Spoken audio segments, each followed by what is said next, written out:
in the hospital.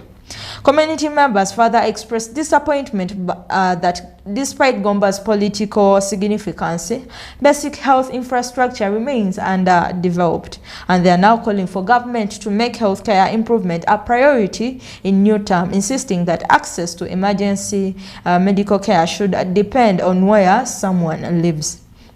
Residents say that improving services in Gomba through the construction of a district hospital and provision of ambulance services can help save lives and restore the public confidence in the health system.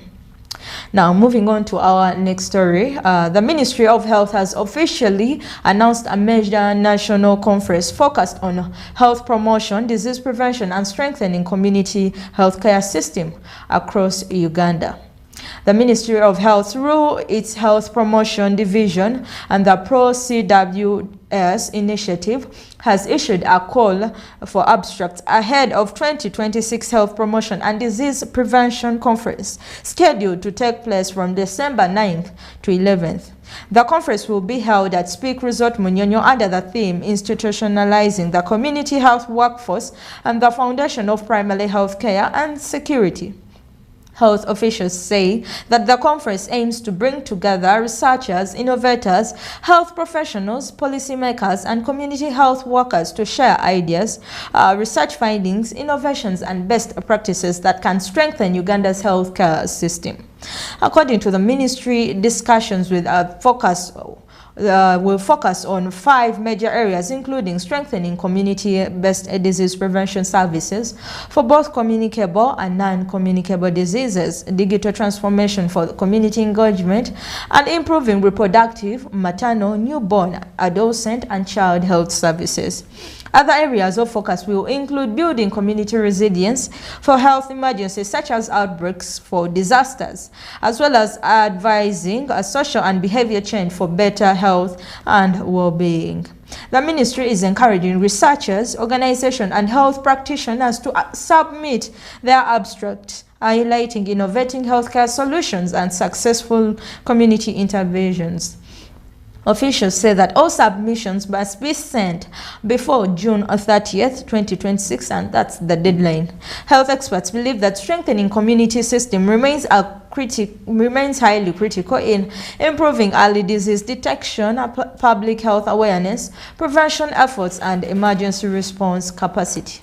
The upcoming conference is expected to provide a major platform for future community health strategies and strengthening Uganda's efforts toward preventative health care and national health security. Now, moving on to our next story.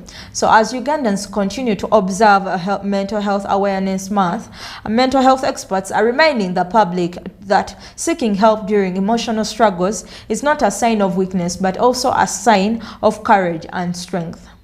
Butabika National Referral Mental Hospital, together with the Ministry of Health Uganda, are encouraging all Ugandans to seek up about their mental health and seek support whenever they feel overwhelmed, stressed, anxious, or emotional exhaustion. The campaign says you don't have to be strong at all the time. Mental health professionals say many people still suffer silently because they fear stigma or the belief that seeking help makes them weak. However, experts emphasize that opening up about emotions, stress, depression, trauma, or anxiety is actually a brave and healthy step towards healing and recovery. The awareness campaign further reminds the public that being vulnerable is brave, and talking about your feelings is powerful. Taking care of your mind is also strength. Ugandans are being encouraged to speak to trusted friends, family members, health workers, counselors, or community leaders whenever they are facing emotional or mental health challenges. Health experts say that early support can help prevent more serious mental health conditions, including severe depression, substance abuse, self-harm, or suicide.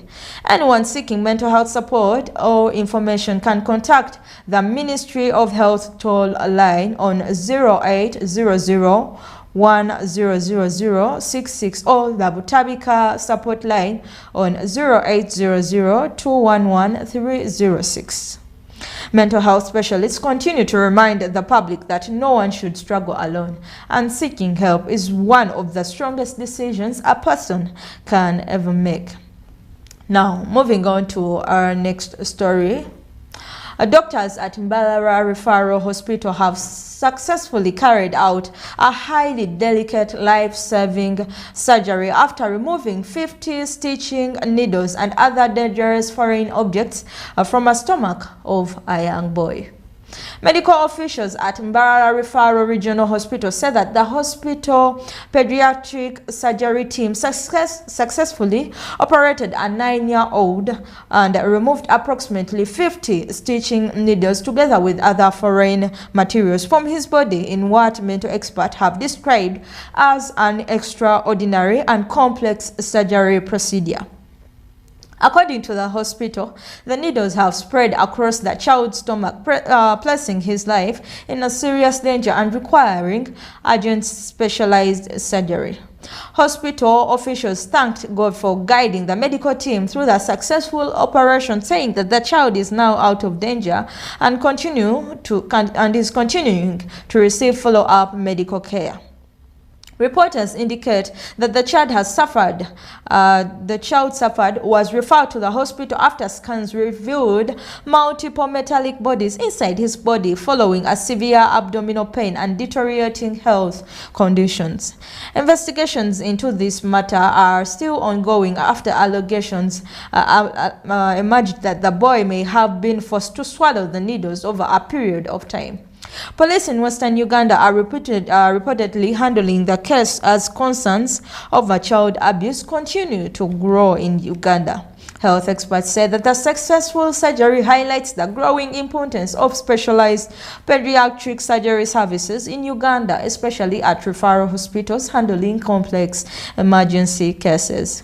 Mbarara Regional Referral Hospital is one of the Uganda's major regional referral and teaching hospitals, serving millions of people across Western Uganda and the neighboring regions.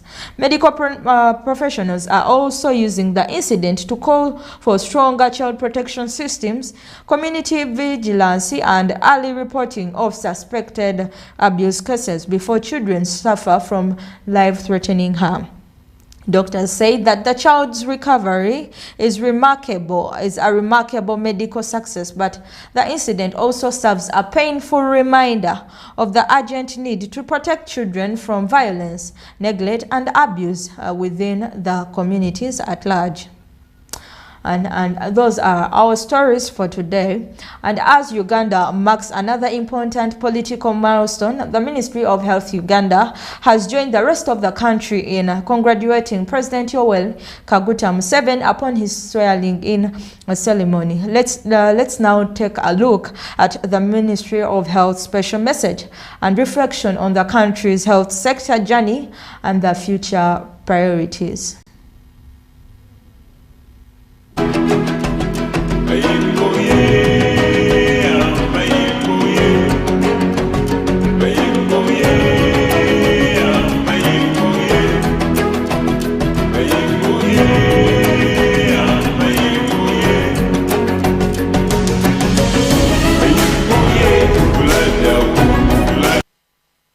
The Ministry of Health and the entire health fraternity in Uganda warmly congratulate His Excellency Yoweri Tiwahabura Museveni, President of the Republic of Uganda, on the occasion of swearing-in ceremony as the President of the Republic of Uganda for the 7th term. Your Excellency, your renewed mandate is a vote of confidence by the people of Uganda. It presents an important opportunity to continue strengthening national systems that protect and promote the health of every Ugandan. Uganda has made significant progress in health outcomes over the past decade through bold policy reforms, strategic use of technology, patient-centered service delivery, and robust partnerships, which have significantly impacted key health milestones, including life expectancy increased from 63.7 years in 2014 to 68.2 years in 2024, signifying a healthier population. The successful vaccination of our children has seen the eradication of once common diseases like polio, Uganda has maintained a polio-free status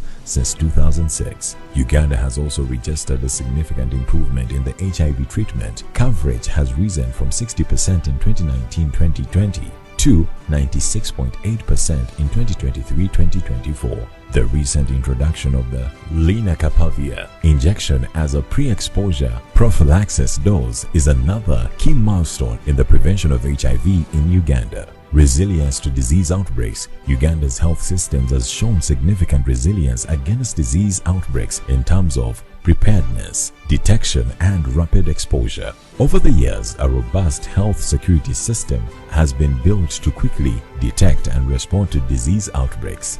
These and more have been made possible by your clear-headed stewardship.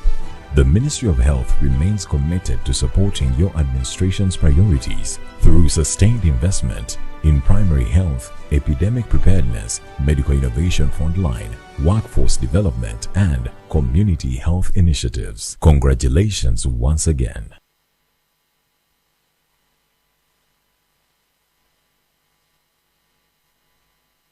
Are you ready to build real skills for a better future? Tune in to Skilling Uganda, the show that empowers, educates, and transforms lives. From hands-on vocational skills to expert guidance and real success stories, Skilling Uganda connects you to opportunities that matter. Every Monday to Friday, 9 a.m. to 11 a.m. Don't just stream it, skill it. Skilling Uganda, shaping Uganda's future, one skill at a time, only on TV1. See the difference. Get ready to power your weekend. This is where talent meets creativity, where ideas spark, and where the youth takes center stage. Introducing Youth Hub, the ultimate destination for inspiration, entertainment,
Welcome back from that short break, and thank you for tuning in. Now, this is your health show, and this is our segment for the health discussion. And today we are going to be discussing one of the most serious conditions and that affects millions of people worldwide, and it's one of the leading causes of heart disease, stroke, and kidney failure, and this is hypertension. What really makes hypertension, especially how dangerous it is, and how often does it show the symptoms and its early stages. So to help us understand better, we have been joined by a very important person, and this is Dr. Sekamate Shafiq, coming to us to explain to us what exactly is hypertension, what are the causes, and how can we guide and how can we move our lives into making better health decisions or according to this disease. You're most welcome, sir. Thank you so much. I'm humbled to be hosted here. Thank you too. Thank you for coming. It's a pleasure.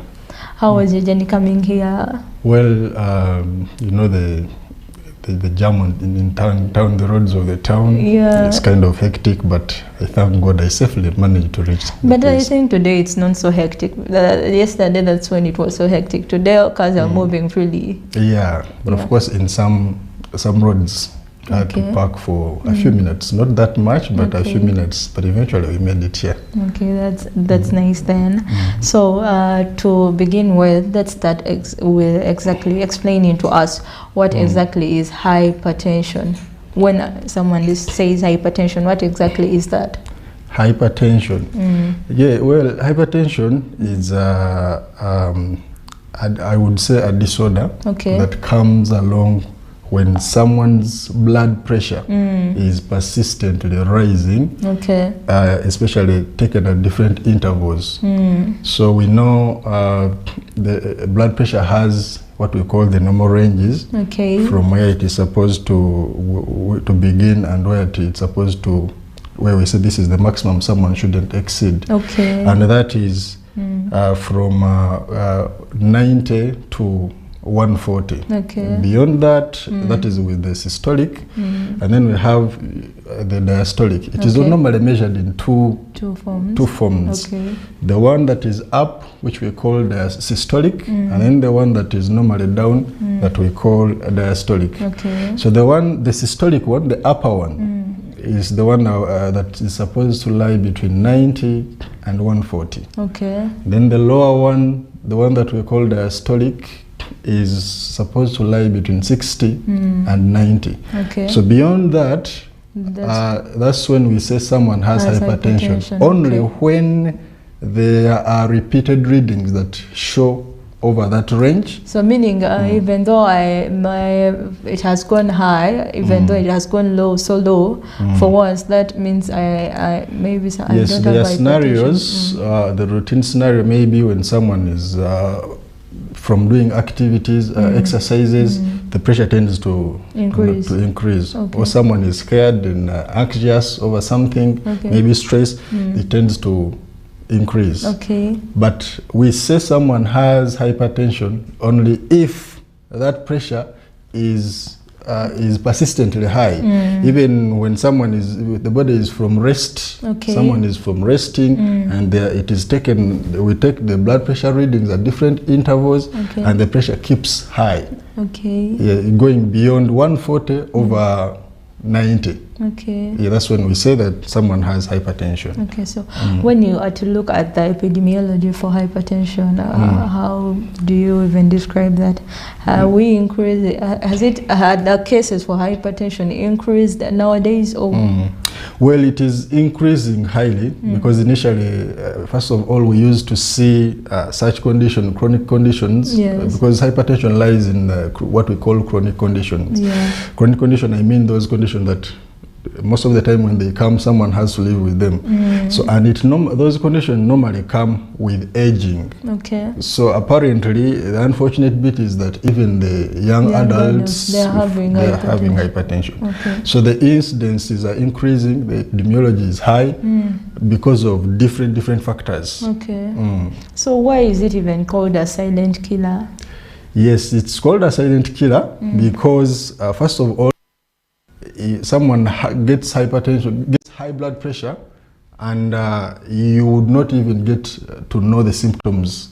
You would not get the actual symptoms. By the time you get the cardinal symptoms, you're already in complications. You're already having complications. Exactly. Yes.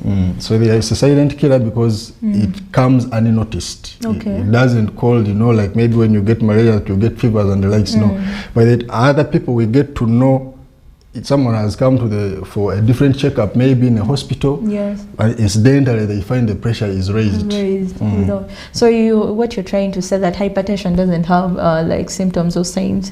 It has symptoms. Okay. But by the time you notice those symptoms, it is already damaging the body organs. Okay, so let's get into the symptoms and the signs when a person can tell that, you know what, and now I think I'm starting to, what should they look at? Okay, so the symptoms, there are a variety of symptoms. There are very many, but the cardinal ones that someone can look at normally come with complication. Okay. So to start with, there are these common symptoms that actually happen even other conditions. Okay. You would get malaria, you would get flu, you would get any other illness. Yes. But and all those ones that cause headache, you'd get dizziness, you'd get feeling weak, like any other illness. Okay. Those are the symptoms that pressure begins with. Okay. So if it comes to people that don't seek professional advice and maybe checkup, you find that by the time they notice it is already beyond. Okay.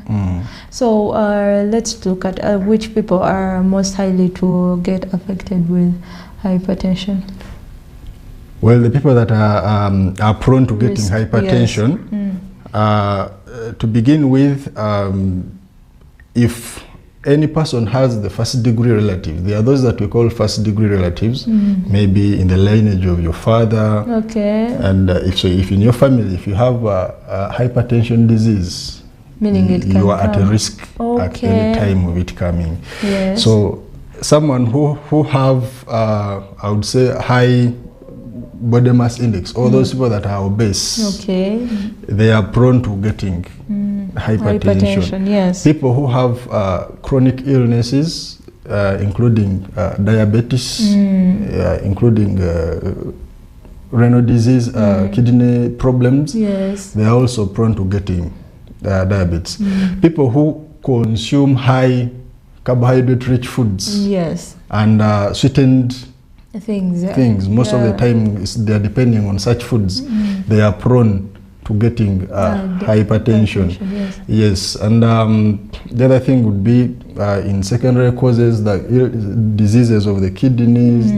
They also can cause someone to get hypertension. Okay. So, doctor, why is hypertension nowadays becoming so common in our communities today? Well, it is based on different factors, including one, the fact that our generation, it is nutrition-wise, it is consuming much of sweetened things. You talked about them. The cakes, the ice creams, and the likes. Then the sweetened drinks. Okay. Yes. The fact that the population we are in is mostly into such stuff. It is predisposing us. Okay. Yes. So to lack of exercises, if someone consumes those foods and then they don't let the body utilize those foods, of course, it triggers the body into storing them into different areas, which block the blood vessels because they are stored in form of fats. Okay. They tend to block the blood vessels and then the blood pressure comes along. Okay. The other thing would be work stress. Of course. The stress because it is one of the risk factors. Yeah. Living standards in the generation that we are in, everyone is competing to get something. There is a lack of jobs, lack of employment. So basically stress can come as a result of many things. Even the relationship stress, Of course, there are many nowadays. There are very many, exactly. Yes. So it exposes us into, because there is a physiology on how stress actually triggers the body to Can become we go resistant. deep into that small, into that, how does stress trigger hypertension? Well, stress, it stimulates what we call the sympathetic nervous system. Okay. The sympathetic nervous system, once it is stimulated, it triggers the release of different hormones in the body, including the adrenaline. Adrenaline is responsible for increasing the heart rate. Okay. So it comes when someone is scared. So maybe you're worried of I'm going to lose my job, or I might not get this job yet. I need it very much. Or my boyfriend is going to chuck me. Okay. So that incident of anxiousness, it triggers the body to release adrenaline. Okay. So that's when you keep feeling you're worried. So as the sympathetic nervous system is stimulated, so which in turn triggers the heart rate. Okay. The heart rate is when the rate at which the heart is pumping. Pumping high. So this process causes blood vessels to constrict. Okay. As they constrict, they become rigid, and the flow of blood is a bit resistant. Okay. So someone gets blood pressure. That's the physiology there. Oh wow, I think that's something people really actually don't know, but thank you for explaining it to us. So doctor, when does hypertension become an emergency? You know, you're at your home, you don't know that. You remember you said the symptoms, sometimes they can hide, like you can't know. So when do you think it becomes an emergency? Hypertension becomes an emergency when it has affected the other organs in the body, including the brain, including the kidneys, including the heart. Because as blood pressure rises, it tends to rupture some of the small blood vessels, because they cannot accommodate the force at which the blood is flowing to them. So as they rupture, someone gets what we might call a stroke. So bleeding internally within the brain. So you find someone is paralyzed, maybe either one side of the body, couldn't move the hand. So that one becomes a hypertensive emergency. So it could come when remember this, when the pressure is high still, it affects the blood vessels that run in your kidneys. So when your kidneys, when these blood vessels are affected, they cannot transport blood through the kidneys for filtration and the likes. As a result, the kidneys shut down. Someone gets what we call renal failure or kidney failure. So those are the complications, which in turn they come along with other serious issues. Yes. Then it can affect, remember, we have the coronary arteries. Coronary arteries are the blood vessels that supply your heart with blood. The heart pumps blood, but it uses blood. So the blood vessels that supplies it are the ones we call coronary arteries. They are also small in size. So as blood pressure rises, it tends to still rupture them, or they may get blocked because of delayed movement. So as a result, someone gets heart attack.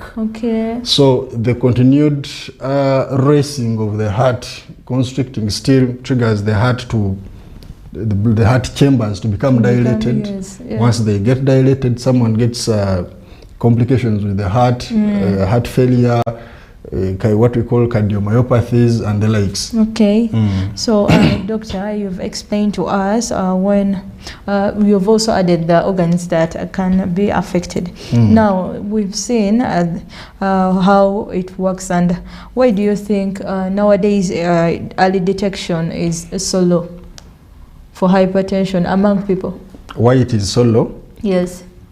Basically, it is concerned with poor health-seeking behaviors. I would start with that. Poor health-seeking behaviors. How does that come along? First of all, someone gets an illness, doesn't feel well. Like we said, the common symptoms are the very symptoms that someone would get with flu, someone would get with malaria, some of these common illnesses. So because perhaps of maybe they don't have money to pay for consultation to doctors, they decide to go to over-the-counter and buy something. So that's still self-medication. That goes to self-medication. So by that, instead, because you're feeling headache, you buy painkillers for the headache, not knowing what is causing the headache. Remember, headache is just a symptom. So you kill the pain for the headache. You feel unweak. You go, maybe I'm having some fevers. Let me go buy Panadol, paracetamol, and in return, you are keeping the pressure or the disease that is causing that inside, and it is advancing or it is maturing. Okay. So by the time you come for medical attention, the doctors, by the time they do the general assessment on you, you find you're already having high blood pressure and complications.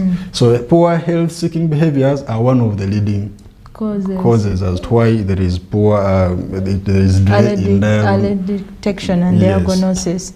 Okay, so you've told us how self-medication is bad. So why do you think people nowadays take medication irregularly? Because they go to hospitals, they give them tabs, and then after they are they receive some relief, they stop, and if it comes again, they take the tabs again. Why? What's your take on that? Well, I think because of, I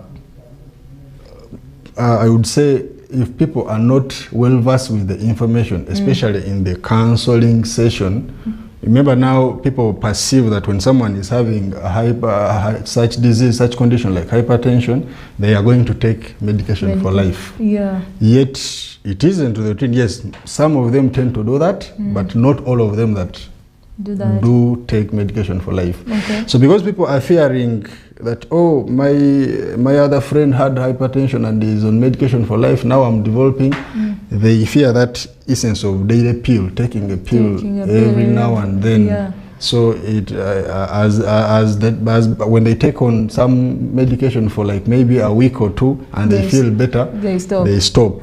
Two, there is still myth from maybe, I would say, herbalists. Someone tells you, no, you come and I will give you a herbal medication that you will take maybe for just one jelly can for a month. You will be okay, and it will cease you from taking that long-term medication. So someone goes and then they just withdraw from what the doctors had prescribed, and they go on the herbal medication. By the time they return, someone was already developed into complications. Yes. So Doctor, there is also a case whereby people nowadays, if they go to the hospital and they are told that, you know what, I'm having hypertension, they go buy certain tabs. They know this is the tab for, maybe you even mention it, this is the tab for hypertension and this is what I'm only going to take. Every time they feel something, that's the certain time. Do these cases differ or? Yes, that's a very important question to note, in that, like we said, there are very many contributing factors that cause someone's pressure to rise. And in cases where your pressure has risen based on what we call secondary causes, the diabetes, the kidney diseases and the likes, the stress, so someone need to get a pill that first of all eliminate the cause before you take the medication that treat the pressure. So if you just rush onto the pharmacy and you just buy medication to control the pressure, there is something hidden that is pushing it to raise. So it is always important to ascertain the cause. Well, there is this pressure that just comes along not having a cause, which we call primary or essential blood hypertension, but it's not that every person who has pressure has that one. There is these ones that get pressure, they get hypertension, following a certain cause. Yeah. So for instance, if someone can manage their stress very well, in times when someone has been, his pressure has risen based on the stress, if someone is advised, counseled very well on how to manage the stress, because there are different stresses, we might not get an actual stress treatment, but they are managed depending on which stress, which is causing the stress. So when someone gets an appropriate counseling and management of that stress, the pressure normally lowers. It normally lowers. Okay, thank you very much, Doctor. Now, to our dear viewers who are watching, if at all you have any question about hypertension, a doctor is here in the studio and he's going to be answering your calls and also all your questions. So send in a message on that number that is on your screen. Also, we are going to be receiving calls to know from your side and maybe answer the questions that you are asking. So doctor, in continuation, so how is hypertension diagnosed? And let's go just straight to the prevention part of it. Okay.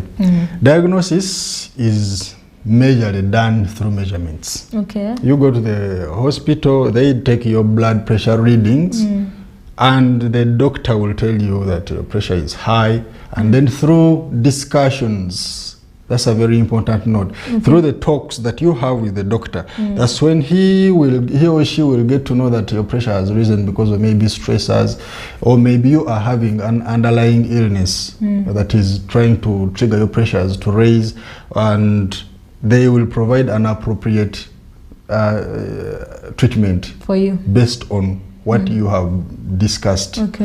So the diagnosis is majorly through measurements, and those measurements are done at different intervals. We said it's what we call hypertension is a persistently increased blood pressure readings done when the body is from rest most of the time. Okay, so doctor, before we continue, how important is regular blood pressure checks?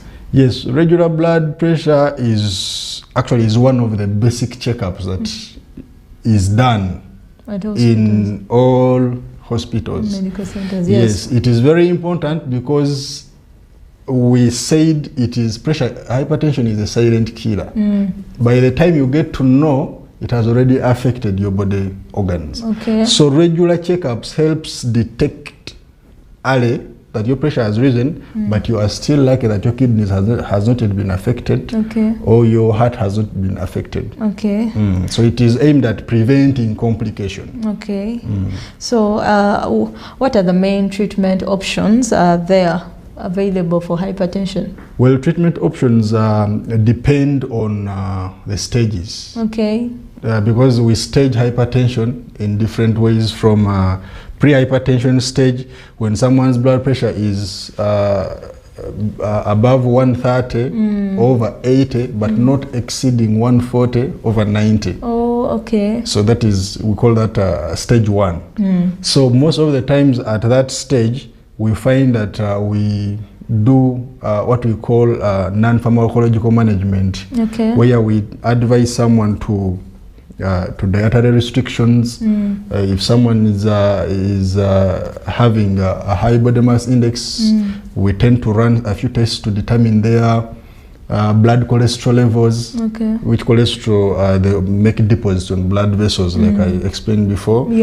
So they make deposits on blood vessels and then they block, which increases the blood pressure. So still we restrict someone on consuming too much salts. There are people that tend to add salts in foods.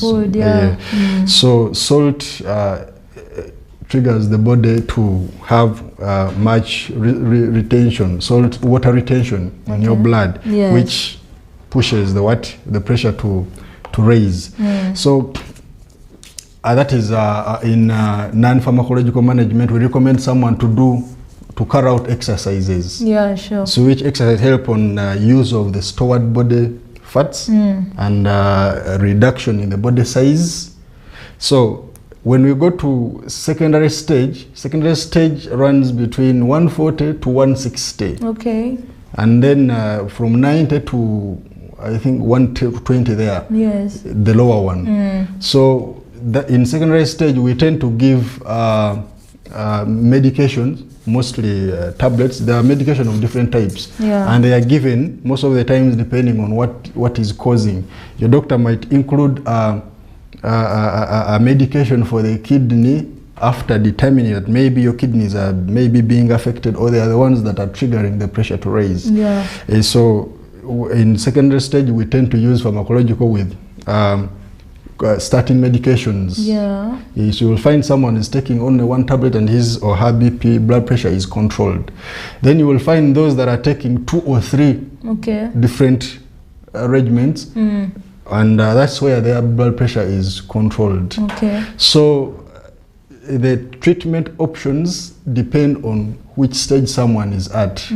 Beyond 180 over 120, that's when we go into hypertensive urgency and hypertensive emergencies. Okay. The difference is in urgency, your pressure is raised beyond 180 over 120, but you haven't yet maybe gotten organ damage. Oh, okay. And then when we say it is hypertensive emergency, is when your blood pressure is that much high, 180 over 120, and you are having organ damage. Okay. Treatment modalities differ based on what level someone is at. Okay, thank you very much, Doctor. And to our listeners, have you checked for blood pressure yet? Do you know someone who has blood pressure and lives with hypertension? Send in your questions and let's talk about it, because we have Doctor here in studio. He's going to be answering your questions. So let me read some of the messages we have here. Someone says, "Hello TV1, my name is Sarah. I have my mother. She has suffered with hypertension for 10 years and we don't know what to do about her. Please give me advice." Oh, Sarah, Dr. is here, is going to answer your questions. Hello TV1, this is Dalide. Dalide, thank you for serving. Oh, thank you for your message. We have received it. Hello, my name is Michael and thank you for the show. It has been very lovely. I've learned something. Oh, thank you for tuning in. And to our dear viewers, please send in your calls, send in your messages, and we are going to also be receiving your calls and answering part of your questions. We have a call coming in. TV1, hello. Oh, that has been so bad. Maybe you can call again and ask your question, because we have Doctor here. He's going to be answering your questions. But before we head there, Doctor, I think let's first answer the other question. Sarah says she has a mother. She has lived with hypertension for 10 years and they don't know what to do about her. What would you say about her? 10 years is quite some good time, and first of all we would need to establish, if at all the team that is attending to her mother had determined the possibility of her blood pressure being a secondary cause. Okay.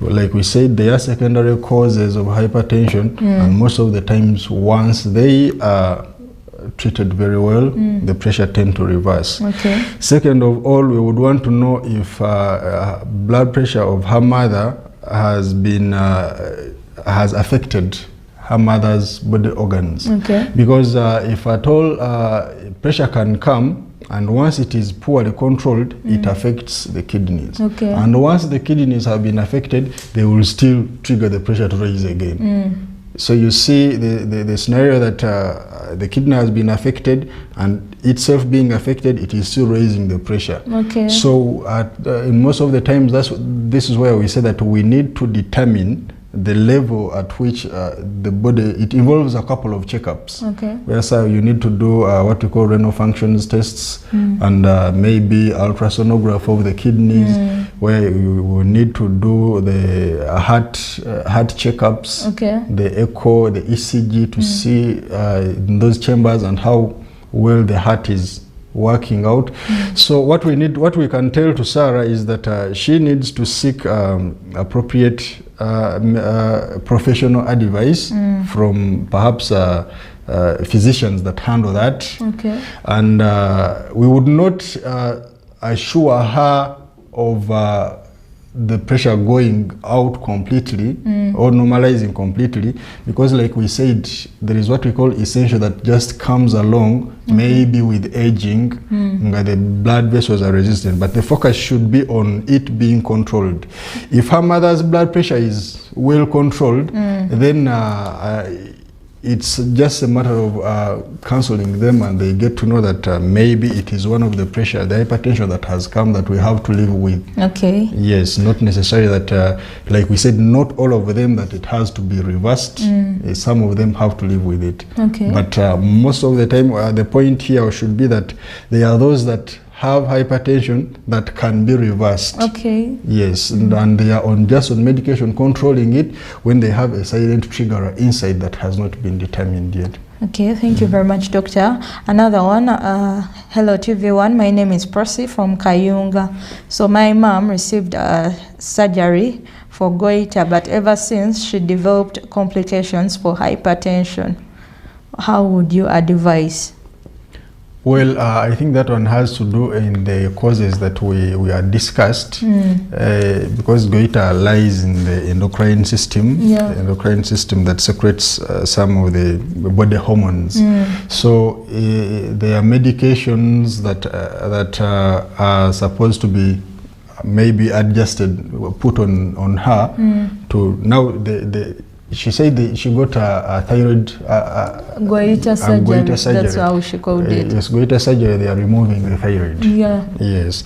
So the thyroid plays an important role in the body through regulating even the blood pressure. Okay. So meaning, if it was completely removed, I want to believe that the doctors had put her mother on some medication that helped the body to have those hormones that are produced by the thyroid. Okay. So we can't know if the goiter had to trigger the removal of all the thyroid, or it was a partial removal of the thyroid. So all that need to be assessed. Yes, okay. To get to know, to get too close to the right option. Okay, so thank you, Doctor. This has been a very impactful session. And Doctor, as we are winding up, what's your one message every listener or a viewer should take seriously today about hypertension? Yes, the message would be that hypertension is a silent killer. Being a silent killer, every time someone gets a chance to visit a hospital, let your blood pressure get checked. Okay. Because most of the facilities do that test for free. Though a few might charge maybe 2,000 or 5,000, depending on where you go. Okay. And it is helping you to prevent the complication before they come along. Like we said, by the time you get to know, it's already late. It's already late. Okay. So the message should be, please ensure that at least you get your blood pressure tested. If you failed in 3 months once, but it should be on a monthly routine. Okay. Yes. Thank you very much, Doctor. So as we are winding up, please send greetings to 1 or 2 people that are watching, and also maybe you should leave your number for the viewers to call if at all they have more questions, because there have been many calls, but we can't pick all of them right now. I send greetings to, first of all, to everyone that is watching. I will not be that much selective.